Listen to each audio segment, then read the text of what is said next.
Ladies and gentlemen, friends across the world, have you ever felt that you don't quite fit in?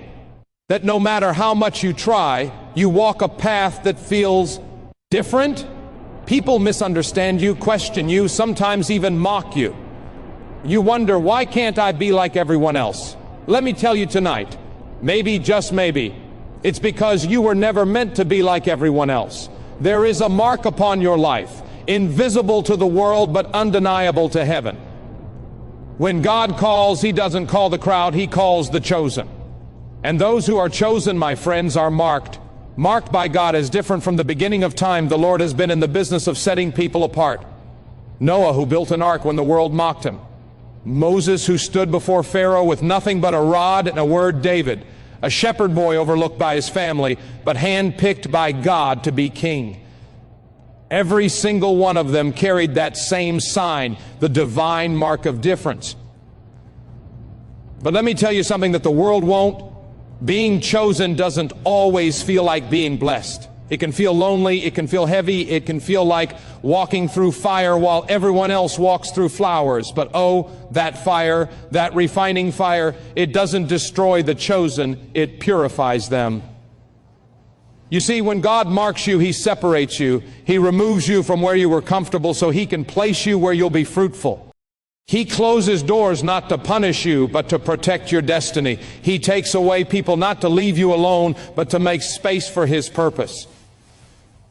And yes, the chosen ones will look strange to the world. They talk differently, think differently, act differently, because their eyes are fixed not on what is seen, but on what is eternal. If you've been feeling different, isolated, misunderstood, don't curse that difference, embrace it. It is the evidence of your calling, the mark of divine ownership. You belong to God, not to the crowd. The world says blend in. God says stand out. The world says go with the flow. God says walk on the water. So tonight I want to tell someone who feels forgotten, God has not forgotten you. He's preparing you. And when the time comes, your difference will not be your burden. It will be your blessing.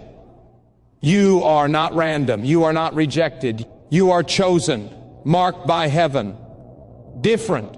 Not because you failed to fit in, but because you were designed to stand out. And when the chosen ones rise, when those marked by God take their place, the world will see the power of the one who called them out of darkness and into His marvelous light. So don't hide your mark. Don't silence your voice. Don't bury your gift. You are chosen, you are marked, and you are different by divine design. In a world where people are constantly told to fit in, to blend with the trends, and to follow the noise of the crowd, there still exists a sacred truth. God never called His people to be ordinary. He never designed His chosen ones to melt into the background of society's expectations.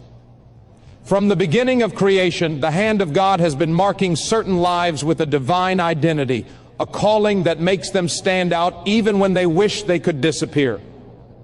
These are the men and women who carry a quiet weight in their hearts, the feeling that they were made for something more, something eternal.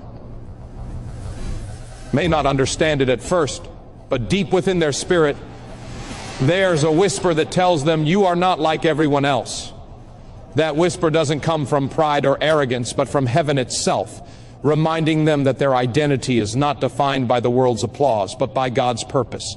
Every generation has tried to define what identity means. People search for validation through their appearance, careers, possessions, or popularity. They build images instead of character, chasing acceptance instead of truth. But the chosen ones, those marked by God, can never find peace in imitation.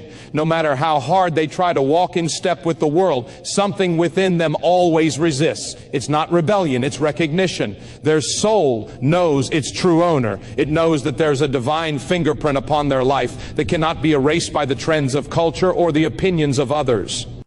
While others find comfort in conformity, the chosen find purpose in conviction.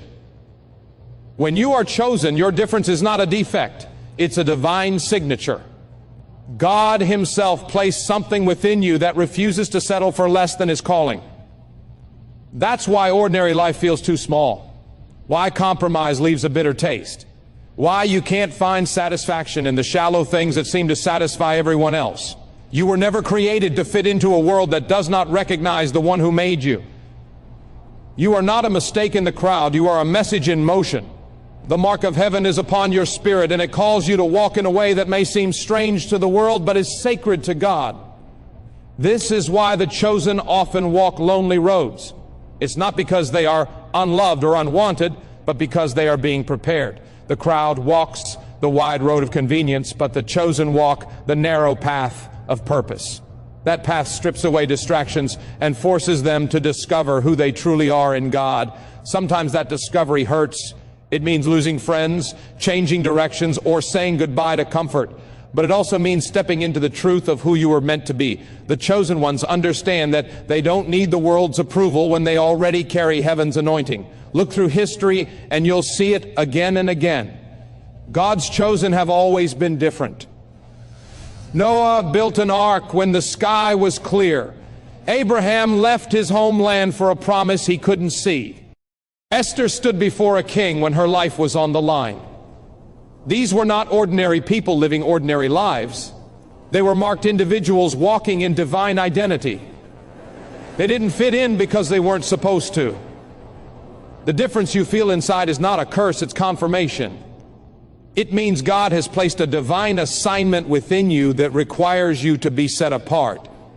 There is a reason why you think deeply, why you feel things others overlook, why you are stirred by things that don't seem to move those around you. The mark of the chosen is sensitivity to the voice of God. While others chase temporary pleasures, your heart aches for something lasting. While others settle, you sense that settling is not your destiny. That's the mark of divine identity. It keeps pulling you toward higher ground even when the climb feels hard. You were not made to follow the crowd into mediocrity. You were made to lead through faith, courage, and conviction. So if you've been feeling out of place, misunderstood, or unseen, don't be discouraged. You're not broken. You're branded by heaven. Your difference is not a weakness. It's your witness. The same God who set you apart has already prepared the path you're meant to walk. The world may not recognize who you are now, but heaven already calls you by name. And when the time comes, your divine identity will shine through every doubt and every delay. You are one of the chosen ones, marked by God, shaped by purpose, and called to live in a way that reminds the world that holiness is not outdated and calling is not accidental. Your identity was never meant to blend in. It was meant to point upward. Being chosen by God is not about standing on a pedestal. It's about standing in purpose. It is not about being celebrated. It's about being committed. When God marks a person as chosen, He does not do it for applause or comfort. He does it for assignment. Many people in the world mistake being chosen for being special in the eyes of men, but the truth is far deeper. Being chosen means being set apart for something divine, something sacred, something that will often pull you away from the easy paths of life. The mark of the chosen is not glitter and fame. It is fire and faith. It is walking when others rest, believing when others doubt, and standing firm when the world shakes around you. The chosen ones of God do not wear crowns first, they wear burdens. They do not walk in luxury first, they walk through testing. Because before God can use a person publicly, He shapes them privately. That shaping process, the seasons of silence, of isolation, of wrestling, is what defines a chosen life. The chosen know what it feels like to be misunderstood, even rejected, because their journey is not built for public understanding. God separates them not to punish them, but to prepare them. The mark of obedience becomes the seal of their calling, and the strength of their character becomes the platform for their purpose. When you are chosen, you quickly learn that God's approval must mean more than human acceptance. The crowd celebrates what shines, but God celebrates what surrenders. He does not choose people who think they have it all together. He chooses those who are willing to be broken, remade, and used. The chosen are not perfect, they are obedient. They are the ones who say, "Yes, Lord," even when they do not understand what that yes will cost. And oh, it will cost something. Being chosen comes with a price. The price of comfort, the price of control, the price of popularity. But in exchange, God gives peace, purpose, and presence. Think of those in Scripture who carried this mark. Joseph was chosen, but he was thrown into a pit before he ever wore a robe of authority. Daniel was chosen, but he was cast into a lion's den before he ever influenced kings. Mary was chosen, but she was misunderstood before she was honored. Every chosen one learns that being set apart often feels like being set aside. Yet that's the beauty of divine purpose. When God seems silent, he is working. When he hides you, he's not withholding your destiny, he's protecting it. Because what is built too quickly cannot last, but what is refined in the fire becomes unshakable. The chosen ones bear the mark of obedience and courage. Obedience because they follow even when the path is unclear, and courage because they face opposition, knowing that heaven is with them. To live as one marked by God means refusing to bend to the world's pressure. It means saying no to what looks good so you can say yes to what is right. It means choosing faith over fear, holiness over hype, and conviction over convenience. The chosen walk in strength, not because they are fearless, but because they know who fights for them. Their courage is not natural. It is spiritual. It is born in prayer, in surrender, in the secret places where only God sees. Many people desire the blessing of being chosen, but not the responsibility that comes with it. Yet, being chosen means being willing to be different, to stand alone if necessary. It means carrying God's message in a world that may not want to hear it. It means being the light when the darkness mocks you.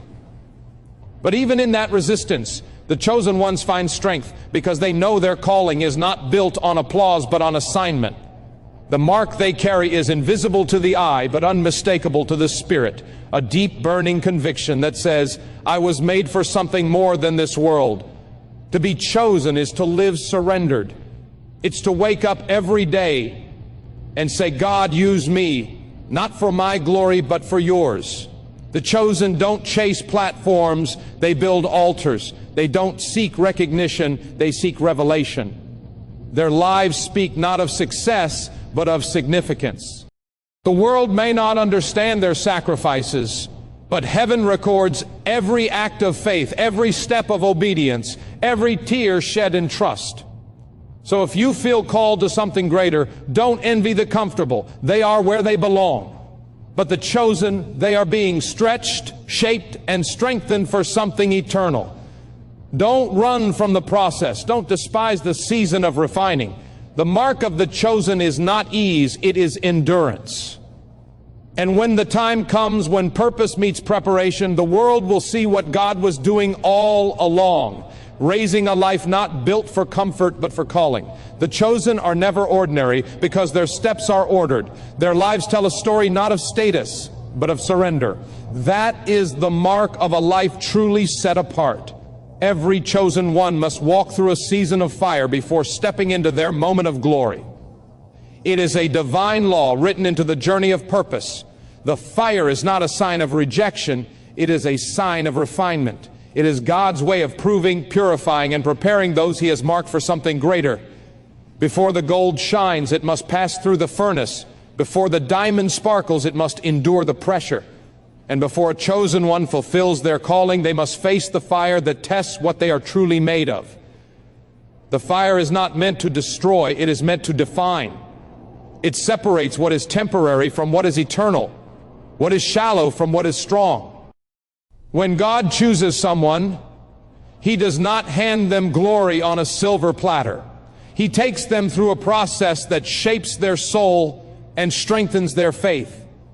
Every storm, every struggle, every heartbreak becomes part of that process. The chosen ones learn to trust God when they can't trace him, to stand when the ground beneath them feels unstable, to believe when everything around them screams to give up. The fire they walk through teaches them something comfort never could. It teaches them who God truly is.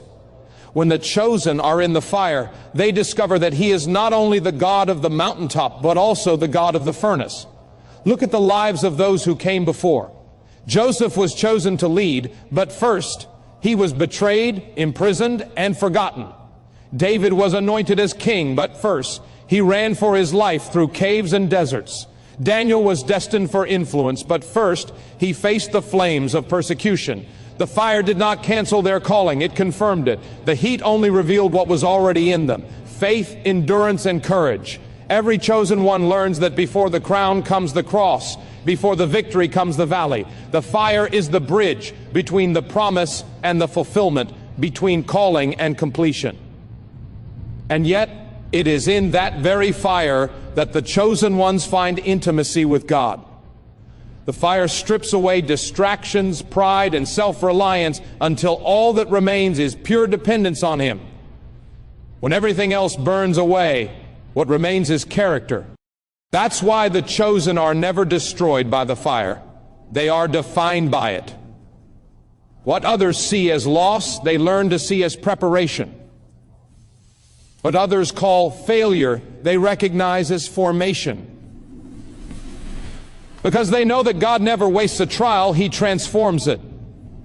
The very thing meant to break them becomes the thing that builds them. There are moments when the fire feels endless, when prayers seem unanswered and the waiting feels unbearable. But the chosen understand something powerful. God does His greatest work in silence. When He seems distant, He is working deepest. The fire is not evidence of His absence, but the proof of His hand at work. It is in that refining season that faith becomes unshakable. The chosen ones emerge from the flames not bitter but better, carrying wisdom, humility, and strength that could not have been gained any other way. Sometimes the fire is not external but internal. The silent battle of the heart, the war of doubt, fear, and faith. The chosen wrestle with questions like, why me?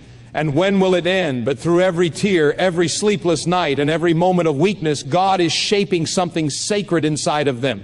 He is building endurance, deepening compassion, and preparing them to carry the weight of glory that awaits on the other side.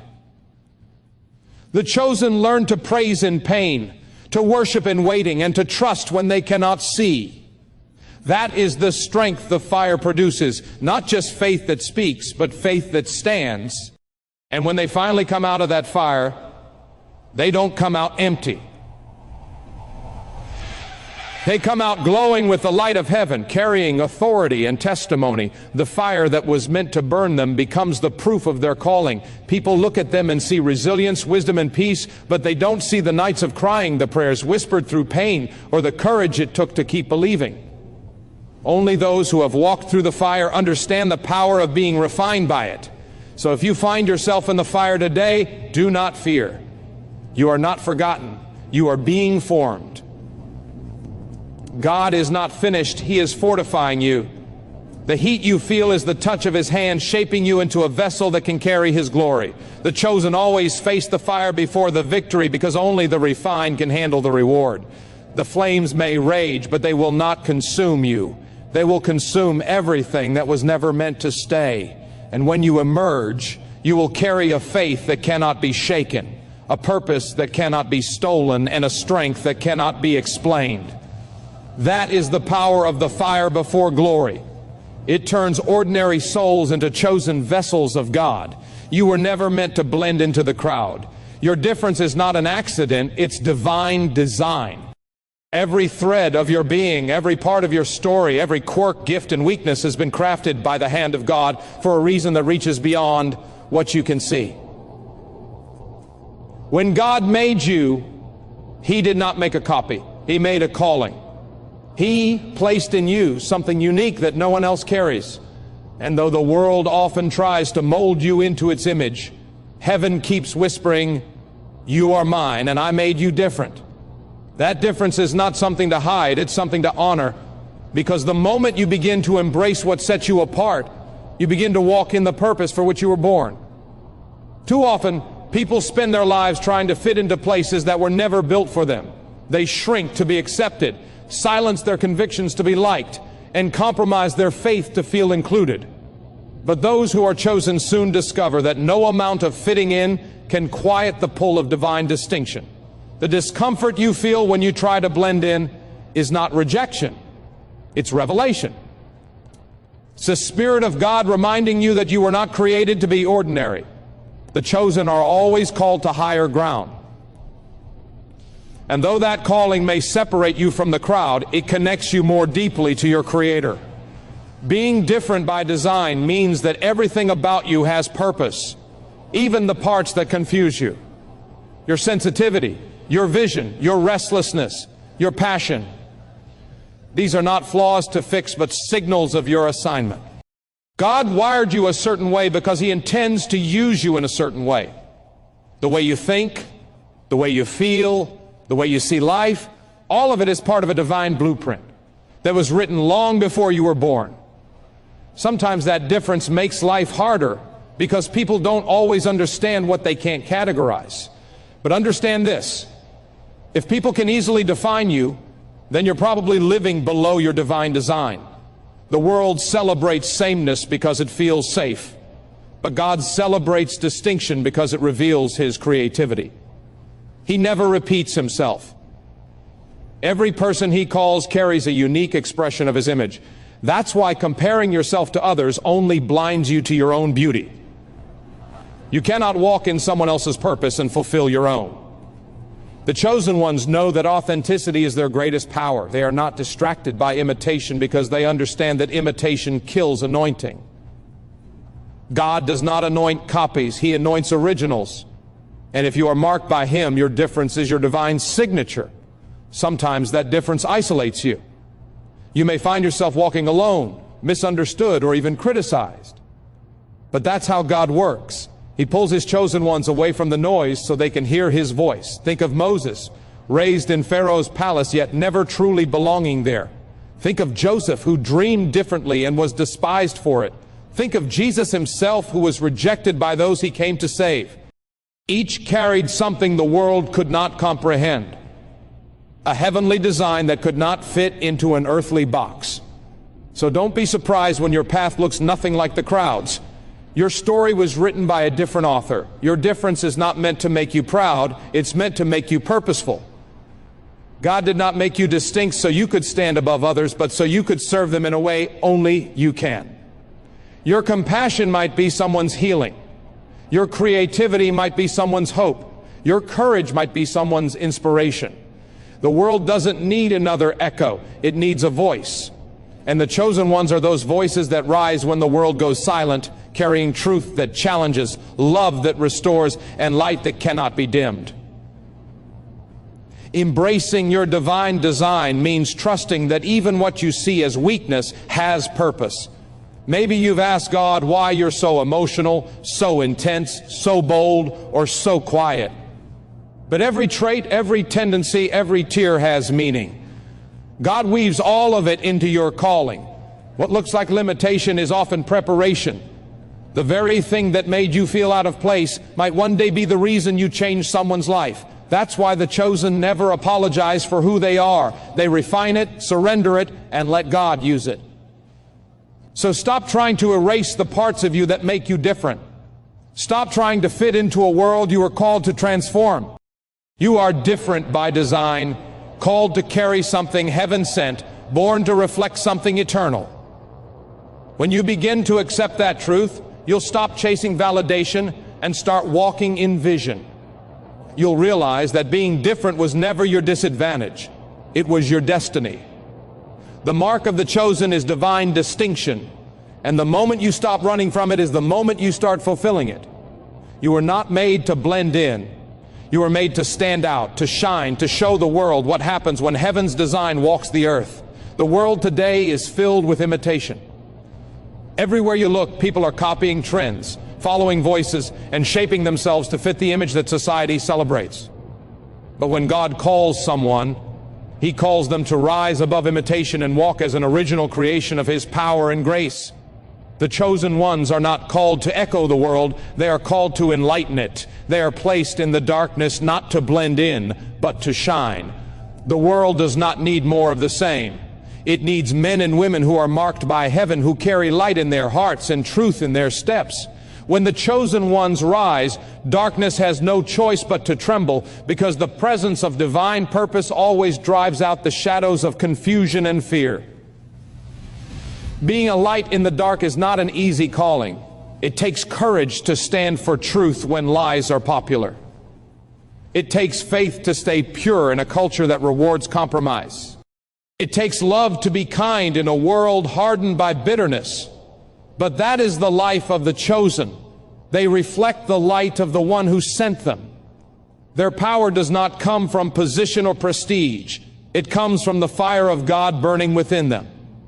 When you are chosen, you carry a light that the world cannot put out, no matter how deep the night may be. The darker the surroundings, the brighter that light shines. There are times when the chosen ones will feel surrounded by darkness, seasons of struggle, doubt, or isolation. Yet even there, the light within them refuses to die, because their light is not self-made, it's divine. It's the Spirit of God living in them, giving them strength when they're weary, peace when they're pressured, and hope when everything seems hopeless. The world may try to silence that light, ridicule it, or dim it, but the chosen know that the flame within them burns by heavenly design. When you've been marked by God, you don't need to announce your light. You simply live it. To live as a light in the dark means to live differently. It means walking with integrity when no one is watching, choosing honesty when deceit seems easier, forgiving when revenge feels justified. It means carrying peace into conflict and compassion into chaos. The chosen ones understand that their life is their message. They preach without words through their conduct, their humility, and their faithfulness. While others chase attention, they seek alignment with God's will. They know that real influence comes not from visibility, but from purity. A heart so surrendered to God that His glory naturally flows through it. The light of the chosen ones is not for decoration, it's for direction. It guides others who are lost, weary, or broken. Some may never read the Bible, but they will read your life. And through the way you love, serve, and endure, they will see the reflection of God's grace. That's why your light matters. You never know who is watching your example, who is being encouraged by your consistency, or who is finding hope because of your faith. Being chosen is not about being better, it's about being a bridge. You carry the light so that others can find their way home to God. When you carry the light, opposition will come. Darkness always resists what exposes it. You may face criticism, rejection, or misunderstanding, but remember, the light doesn't fight the dark. It simply shines. Your job is not to argue with the darkness, but to overcome it by being who God called you to be. The chosen don't need to prove themselves. Their lives prove the power of the one who lives within them. Every time you choose grace over anger, faith over fear, and love over hate, your light grows brighter. The chosen ones understand that their assignment is not temporary. Their light must shine in the workplace, in their home, in their community, everywhere they go. They are ambassadors of the kingdom, representing a standard that the world has forgotten but desperately needs. The light they carry reminds others that there is still truth, still goodness, still hope in this world. That's why the chosen cannot afford to hide. The moment they shrink back, darkness gains ground. But when they rise, when they stand firm and shine boldly, even the coldest hearts begin to feel the warmth of God's love. So, if you've been feeling small, unnoticed, or unworthy, remember this: the size of the light doesn't matter. Even a single flame can break through the deepest night. God has placed that flame within you, not for decoration, but for transformation. The world needs your light, your voice, your presence. You are chosen to carry His glory into dark places, to stand as a reminder that hope is still alive. Let your light shine not just in words, but in works. Let your difference draw others, not to yourself, but to the one who marked you. Because when the chosen ones rise and live as the light God called them to be, the world will no longer stumble in darkness. It will begin to see the way home.